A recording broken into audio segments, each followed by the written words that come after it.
everyone. இன்னைக்கு பாத்தீங்க அப்படினா சேலம்ல இருந்து ஒரு client வந்து நிறைய sarees and also வந்து salwars வந்து கொடுத்திருந்தாங்க. அதை எப்படி நம்ம கஸ்டமைஸ் பண்ணிருக்கோம் அப்படிங்கறத பார்க்க போறோம். ஃபர்ஸ்ட் பாத்தீங்க அப்படினா blouse designs பார்க்க போறோம். சோ இதுக்கு பாத்தீங்க அப்படினா இந்த மாதிரி ஒரு பியூட்டிஃபுல்லான scallop neck design வச்சிருக்கோம். இந்த மாதிரி ஒரு drop மட்டும் கொடுத்திருக்கோம். ஒரு elbow sleeve வச்சு கம்ப்ளீட் பண்ணிருக்கோம். ஒரு patch work பண்ணிருக்கோம். இந்த patch workல பாத்தீங்க அப்படினா நல்ல ஒரு பியூட்டிஃபுல்லான ஒரு ஷேப் கொடுத்துட்டு and அதுல வந்து சாரியோட இது வந்து அட்டாச் பண்ணிருக்கோம். also ஸ்லீவ்லயுமே அது வந்து ரெப்ளிகேட் பண்ணிருக்கோம். இந்த சாரிக்கு தகுந்த மாதிரியான ப்ளவுஸ் பார்த்தீங்க அப்படின்னா இந்த மாதிரி ஒரு டிரான்ஸ்பரண்டான ஒரு நெக் டிசைன் கொடுத்துருக்கோம் வித் ஷேப்போட அண்ட் ஆல்சோ பார்த்தீங்க அப்படின்னா ஒரு எல்போ ஸ்லீவ் வச்சு கம்ப்ளீட் பண்ணியிருக்கோம்.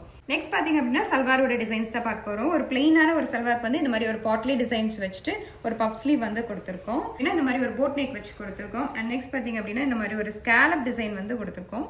இது வந்து ஸ்லீவ்லையுமே இந்த ஸ்கேலப் வர மாதிரி கொடுத்துருக்கோம். இந்த மாதிரியான நெக் டிசைன்ஸ் வர்றதுக்கு வந்து நல்ல ஒரு ஷேப் வந்து கொடுத்து கம்ப்ளீட் பண்ணியிருக்கோம்.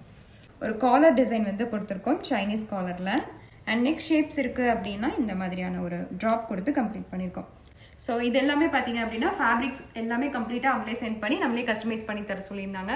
ஸோ உங்களுக்கு இந்த மாதிரியான கஸ்டமைசேஷன் பண்ணணும், நீங்கள் வேறு ஒரு லொக்கேஷன்ஸில் இருக்கீங்க அப்படின்னா ஃபர்தர் ஹெச்எஃப் காண்டாக்ட் பண்ணி நீங்களுமே கஸ்டமைஸ் பண்ணிக்கலாம். For more details please contact us. Thank you so much.